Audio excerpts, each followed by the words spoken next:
Assalamualaikum and welcome to Mehdi's Academy. I'm your teacher Syed गुलाम मेहदी शाह। तो मैं welcome करूंगा एक और न्यू वीडियो में जो कि third mock test Sindh university के लिए कंडक्ट की गई थी हमारी बैच में, जो कि throughout the year preparation जारी रहती है। Sindh university entry test preparation 2024 और 25, जो कि आपको पता है कि सिंध यूनिवर्सिटी की जानिब से 2025 बैच के लिए एडमिशन्स जो हैं वो अनाउंस हो चुकी हैं। तो ये एडमिशन्स आप ऑनलाइन फॉर्म जो है वो फिल कर सकते हैं। और उसके साथ साथ मैं आपको ये भी बताता चलूँ कि सिंध यूनिवर्सिटी इंट्री टेस्ट की प्रिपरेशन के लिए आप जो है हमारी बैच भी ज्वाइन कर सकते हैं। बैच ज्वाइन करने के लिए जहाँ पे आपको अफोर्डेबल प्राइस पे नोट्स, वीडियो लेक्चर्स, सारे सब्जेक्ट्स के नोट्स, मॉक टेस्ट वगैरह ये सारी आपको प्रोवाइड की जाएंगी और उसके थ्रू जो है प्रिपेयर किया जाएगा आपको एंट्री टेस्ट क्लियर करने के लिए। ओके, तो उसके साथ साथ बुक अनाउंसमेंट भी है। आप जो है अगर बुक खरीदना चाहते हैं और सेल्फ स्टडी करना चाहते हैं तो उसके लिए भी यहाँ पे आप नंबर स्क्रीन के नीचे प्रोवाइडेड हैं, आप कांटेक्ट कर सकते हैं। तो आइए स्टार्ट करते हैं थर्ड मॉक टेस्ट जो कि हमारी बैच में कंडक्ट की गई थी, जो कि पेड स्टूडेंट के लिए है। ओके, तो वो आपके साथ शेयर करेंगे आज की इस थर्ड मॉक टेस्ट की क्लास जनरल नॉलेज की। उससे पहले आपने अगर चैनल को सब्सक्राइब नहीं किया तो सब्सक्राइब कर लें ताकि प्रिपरेशन के लिए जो दिन रह रहे हैं उसमें आपकी अच्छी हेल्प हो जाए। क्वेश्चन नंबर 1 को देखेंगे। According to the world bank के मुताबिक, अकॉर्डिंग टू यानी कि वर्ल्ड बैंक के मुताबिक, द पॉपुलेशन ऑफ पाकिस्तान इन 2020 में पाकिस्तान की पॉपुलेशन जो एस्टिमेट की गई थी और वर्ल्ड बैंक ने की थी, उसके बाद अभी जो हुई है उसके हिसाब से तो लगभग 24 करोड़ तक पहुंच गए हैं। लेकिन यहाँ पे हमारे पास यानी कि इससे भी 24 मिलियन तक, लेकिन यहाँ पे वर्ल्ड बैंक के हिसाब से 2020 में जो थी पॉपुलेशन पाकिस्तान की वो 220 मिलियन है। इसमें करेक्ट ऑप्शन जो है बी होगा। नेक्स्ट एमसीक्यूज को अगर हम देखें वो है what is the old name of Medina. तो मदीना का ओल्ड नेम जो है वो क्या है? ये एक सिटी है सऊदी अरबिया की। ठीक है, मदीने का दूसरा नाम या फिर आप ऐसे भी कह सकते हैं ओल्ड नेम यसरिब है। ठीक है, यहाँ ऐसे भी दिया जा सकता है what is the new name of Yathrib, यहाँ पे यसरब लिखा जाए और ऐसे भी पूछ सकते हैं कि न्यू नेम इसका क्या है, तो न्यू नेम मदीना होगा। आई होप कि this MCQs is clear now. Next जो है हमारे पास वो है the real name of Qalandar Lal Shahbaz. कलंदर लाल शहबाज जो कि डिस्ट्रिक्ट जामशोरो में और सेवन शरीफ में वाक़ हैं, लोकेटेड हैं इनकी शराइन। और कलंदर लाल शहबाज का रियल नाम जो होगा वो होगा Usman Shah Marwandi. Usman Shah Marwandi is the real name of Qalandar Lal Shahbaz और इनको अपने डिवोटीज़ जो हैं वो प्यार से कलंदर लाल शहबाज बोलते हैं। और ये सेवन में, ठीक है, इनकी शराइन जो है वो सेवन में लोकेटेड है, सेवन। ओके, तो यहाँ पे ये हम जो है लिख लेते हैं, ये भी पूछ सकते हैं। और आई थिंक के सेवन जो है वो डिस्ट्रिक्ट जामशोरो में लोकेटेड है। ठीक है, आप मज़ीद भी कंफर्म कर लें इससे। ठीक है, डिस्ट्रिक्ट जामशोरो में सेवन शहर जो है वो लोकेटेड है। और आपकी सिंध यूनिवर्सिटी जिसके लिए आप प्रिपरेशन कर रहे हैं वो भी जामशोरो में ही लोकेटेड है। ओके, उसके बाद नेक्स्ट क्वेश्चन है the head quarter of UNHRC। ये एक ऑर्गेनाइजेशन है यूएनओ की। ठीक है, किसकी ऑर्गेनाइजेशन है? यूएनओ की। तो इसका हेड क्वार्टर कहाँ पे है? जेनीवा। तो इसका correct answer option number C है। उसके बाद हम बढ़ेंगे, हमारे पास MCQs नंबर 5 है जो कि कुछ इस तरह से है। ओपेक, OPEC, ओपेक की यानी कि स्टैंड फॉर, फुल फॉर्म पूछी जा रही है। अगर स्टैंड फॉर का वर्ड यूज़ किया जाए या OPEC is the abbreviation of पूछा जाए तो मीन्स कि आपसे फुल फॉर्म पूछ रहे हैं। ठीक है, फुल फॉर्म इसकी क्या होगी? तो लेट्स नो कि क्या होगी कि इसकी फुल फॉर्म जो है वो ऑर्गेनाइजेशन ऑफ और organisation of the petroleum exporting countries. ये ऑर्गेनाइजेशन जो होती है वो पेट्रोलियम प्रोडक्ट्स यानी कि पेट्रोलियम एक्सपोर्टिंग कंट्रीज़ की एक ऑर्गेनाइजेशन है जिसको ओपेक कहा जाता है। उसके बाद जो है वो डॉक्टर अब्दुल कदीर खान जो थे वो died at the age of, मरते वक्त यानी कि वफ़ात के वक्त उनकी एज क्या थी? ये बहुत ही रिनाउंड प्रोमिनेंट पर्सनैलिटी है पाकिस्तान की, डॉक्टर अब्दुल कदीर खान। तो ये 85 साल की उम्र में जो है वो चल बसे थे और died at the age of 84। Okay, उसके बाद नथिया गैली। ठीक है, इरेजर सरा सा लेंगे इससे।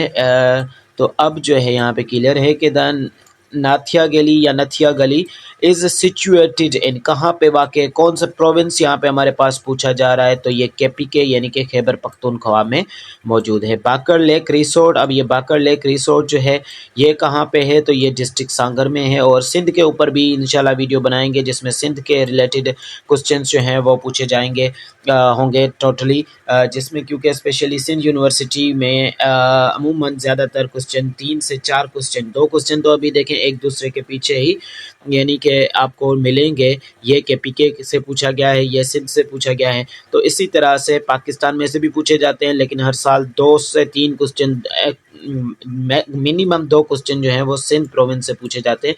तो we shall upload separate video for the Sindh province as well. Okay, तो बाकर लेक रिसोर्ट जो है वो सांगर में लोकेटेड है। उसी के साथ साथ प्रिपरेशन के लिए आप सिंध यूनिवर्सिटी की अगर प्रिपरेशन करना चाहते हैं या फिर सिंध यूनिवर्सिटी की तैयारी का स्पेशली जो बुक हमने तैयार किया है जिसमें 10 साल 10 इयर्स के पास्ट पेपर्स और उसके साथ साथ रिलेटेड क्वेश्चंस और उसके साथ साथ एमसीक्यूज सोल्ड और अनसोल्ड भी मौजूद हैं। अगर वो आप परचेज़ करना चाहते हैं तो कॉन्टेक्ट कर सकते हैं इस नंबर पे, और स्क्रीन के ऊपर भी नंबर प्रोवाइडेड होंगे और यहाँ पे भी इन नंबर्स पे भी कांटेक्ट कर सकते हैं। वो बुक आपको जो है आपके दिए गए एड्रेस पे डिलीवर कर दिया जाएगा इंशाल्लाह। तो मूव करते हैं नेक्स्ट, हमारे पास क्वेश्चन नंबर 9 है जो कि है when did Pakistan become the member of UNO. याद रखिएगा कि पाकिस्तान जो है वो यूएनओ का मेंबर बना था 30 सितंबर 1947। यहाँ पे 30 सितंबर नहीं आएगा, जहाँ पे भी हम ये नंबर्स लिखेंगे, ठीक है, तो यहाँ पे 30 था आएगा, ठीक है। तो यूएनओ की फुल फॉर्म देखें तो ये है United Nation Organisation. United Nations Organisation जो है यूनाइटेड नेशन ऑर्गेनाइजेशन, ये टाइम लग जाएगा इसमें कंप्लीट करने के लिए, लेकिन आपको समझा दूंगा और बता दिया वॉइस की फॉर्म में। तो यूनाइटेड नेशन ऑर्गेनाइजेशन ये बनी थी 24 अक्टूबर को। 24 अक्टूबर को अमूमन ये क्वेश्चन भी पूछा जाता है, 24 अक्टूबर को, और 1945 को बनी थी, ठीक है। वर्ल्ड वार एंड हुई थी तो उसके बाद, और उसके बाद नेशनल एंथम यहाँ यानी कि हमारा कौमी तराना जो है, ठीक है, जिसमें एक वर्ड सिर्फ उर्दू का है, बाकी पर्शियन लैंग्वेज, ठीक है, एक वर्ड क्या है, उर्दू है। नेशनल एंथम का उर्दू का है और इसको हफीज़ जालंधरी ने लिखा था। हफीज़ जालंधरी ने इसे लिखा था। अहमद छागला ने इसकी धुन जो हम कहते हैं यानी कि ट्यून कंपोज की थी, ठीक है। एंड फर्स्ट टाइम ये प्ले कब हुआ था, अप्रूव्ड कब हुआ, तो अप्रूव्ड ये है पाकिस्तान का 1945 में जो है 55 में जो है वो अप्रूव्ड हुआ था। उसके बाद कैपिटल ऑफ जॉर्डन, यहाँ पे कैपिटल से भी क्वेश्चंस पूछे जाते हैं एंड करेंसी से भी as well. Mostly Asian countries को फोकस किया जाता है यहाँ पे। The capital of Jordan is Amman. The capital of Jordan is Amman. उसके बाद क्रिस्टोफर कोलंबस। क्रिस्टोफर कोलंबस कौन थे, एक नेविगेटर थे जिन्होंने नेविगेट करते करते पैसिफिक ओशन से, ठीक है, क्या डिस्कवर किया था। यहाँ पे हमारे पास इटालियन नेविगेटर थे जिन्होंने फॉर विच कंट्री यानी कि ये अमेरिका को डिस्कवर किया था। किसने अमेरिका को डिस्कवर किसने किया था, क्रिस्टोफर कोलंबस ने, और ये एक इटालियन नेविगेटर थे, ठीक है। अमेरिका जिसको हम कंबाइनली यूएसए भी कह सकते हैं, यूएसए, ठीक है। और इसके फ्लैग में 50 स्टार्स होते हैं, ये भी क्वेश्चन कभी कभी पूछा जा सकता है, 50 stars. Which day is celebrated, कौन सा डे जो है उसको सेलिब्रेट किया जाता है यानी कि कौन से डे को ऑब्जर्व किया जाता है, 22 ऑफ फेबर को, फरवरी की 22 को कौन सा डे तो ऑब्जर्व किया जाता है, स्काउट डे जो है ऑब्जर्व किया जाता है। कमाल अतातुर्क, अब ये कमाल अतातुर्क कौन थे, Kemal Ataturk was the president of which country, कौन सी कंट्री के, तो ये टर्की के या फिर तुर्की के जो हैं। आप जो भी प्रोनाउंसिएशन करना चाहें you are free in the Pakistan, you may say Turkey and तुर्की मीन्स के तुर्की as well. Okay, now the next one is in which azan, कौन सी आसान में and namaz is the vast gap, vast यानी कि बड़ा सा गैप, कौन सी नमाज, ठीक है, वसी है, वास्ट वसी यानी कि तवील ज़रा सा अरसा होता है। तो Fajr is the prayer in which there is the gap between azan and the namaz.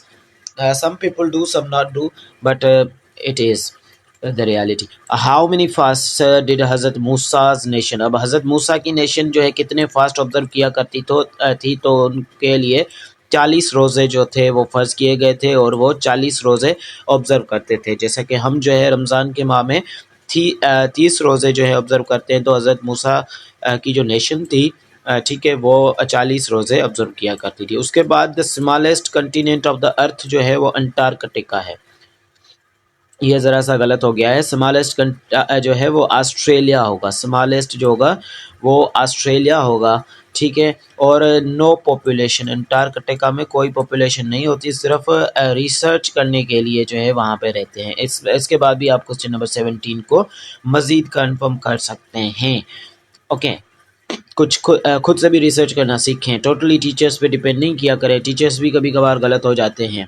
Okay, Niyaz cricket stadium या न्याज़ क्रिकेट स्टेडियम कहाँ पे लोकेटेड है? तो ये हमारे अपने शहर जो है हैदराबाद में लोकेटेड है, तो इसको हम ये करेक्ट मानेंगे। Niyaz cricket stadium is located या फिर सिचुएटेड, यहाँ पे अगर सिचुएटेड वर्ड आ जाए तो उसको भी आप कंसीडर कर सकते हैं कि वाक़ई है या मौजूद है। Bill Gates is associated with, Bill Gates जो है काफ़ी अर्से तक नंबर 1 रिचेस्ट पे भी first position in the richest man में भी रहे हैं, और ये माइक्रोसॉफ्ट कंपनी के क्या हैं, फाउंडर भी थे, और काफ़ी सारी चैरिटी ऑर्गेनाइजेशंस भी चलाते हैं और चलाते आ रहे हैं अभी तक। तो this one person is related to the Microsoft. Okay, Oscar awards are related to which field? Oscar award कौन सी फील्ड्स में दिए जाते हैं? तो ऑस्कर अवार्ड फिल्म्स यानी कि मूवीज़ या फिल्म्स की फील्ड में दिए जाते हैं। इस्लामाबाद वाज डिक्लेयर्ड, इस्लामाबाद को डिक्लेयर किया गया था कैपिटल कब? तो इस्लामाबाद से कबल जो था वो कराची प्रोविंस, सॉरी कराची जो है वो कैपिटल था, एंड देन अभी जो है 1960 में जो है इस्लामाबाद हो गया है। द हेडक्वार्टर ऑफ UNHCR की, तो ये जेनेवा में। I think this question has been repeated again. Robbed, ठीक है, तो बोर्ड या फिर इसको बेसिकली जो होते हैं एब्रीवेशन, तो उनको प्रोनाउंस नहीं किया जाता, उनको वैसे ही पढ़ा जाता है जैसे वो होते हैं RBOD। तो दिस वन स्टैंड्स फॉर, या फिर आप एब्रीवेटेड है तो यहाँ पे इसको हम जो है right bank outfall drain is the correct answer of this one. Famous Pakistani scientist doctor Abdul Qadeer Khan is buried in, तो अब्दुल कदीर खान जो है at the age of 85 he passed and is buried in Islamabad. Current governor of Sindh is Kamran Tesuri साहब, and ये current affairs का question है। इंशाल्लाह current affairs पे भी आपको वीडियोस प्रोवाइड की जाएंगी very soon. What is measured in the ammeter? Ammeter में हम इलेक्ट्रिक करंट नापते हैं। This one question belongs to everyday science. इंशाल्लाह everyday science will also be share to you in the next video of this mock test, and if you want to avail these all uh, benefits like mock tests book and notes and the video lectures of the all subject including math, IQ, English, each subject, you may contact us. The contact numbers are given on the screen, and you can purchase the book as well for the preparation. In the end, in the last days, we shall also provide you the recorded course at very basic way as well. Okay, the next one is which mountain range is located in Sindh province? So Kirthar mountain range is located in the Sindh province. Next one, the title of Madre Millat is associated. अब associated या given to, ठीक है, या is related to, अगर given to भी पूछा जाए या रिलेटेड टू भी पूछा जाए तो ये बेटा सेम होगी, क्योंकि most of our Sindhi students don't know के क्वेश्चन पढ़ा कैसे जाता है। ठीक है, हम जो है वो स्कूल जाते हैं किसी और पर्पस के लिए, और जब पता ये चलता है कि हमने इंटर तक कुछ नहीं पढ़ा, और फिर देन जब हम आते हैं टेस्ट देने तो सिंध यूनिवर्सिटी की इस इजी टेस्ट में भी हम 33 मार्क्स नहीं कर पाते। फिर उनसे डिमांड करते हैं कि ये 25 कर दो या 20 कर दो। मैं तो कहता हूँ कि इनको फ्री में एडमिशन दे दिया करो, ऐसे ही। ठीक है, बच्चे हैं सिंध के। बिल्किस बानो ईदी जो कि अब्दुल सत्तार ईदी की वाइफ हैं, ज़ौजाए मोहतरम थी। ठीक है, तो शी पास्ड इन 2022। ओके, उसके बाद जो है who was the first women in Spain, तो यहाँ पे फर्स्ट वुमेन मुस्लिम वुमेन का पूछा जा रहा है। तो दिस इज अनुषा अंसारी, ठीक है। फर्स्ट वुमेन नहीं, फर्स्ट मुस्लिम वुमेन, तो this was Anusha Ansari. So these were the 30 questions from the mock test, third mock test, and general GK session. Inshallah, next video will be from the general science or the everyday science portion. I hope you enjoyed this video. If you enjoyed this video, please like and share and comment as well. And also inform me that how I can improve my lectures and knowledge as well, because I'm also a student of Sindh University. So that's why I'm also a student and learning from YouTube. By doing work on the YouTube by the professors and the teachers, so that's why you can suggest me, because the students are the best teachers of the teachers. Okay, so see you in the next lecture. I hope you enjoy this video. Take care. Allah Hafiz.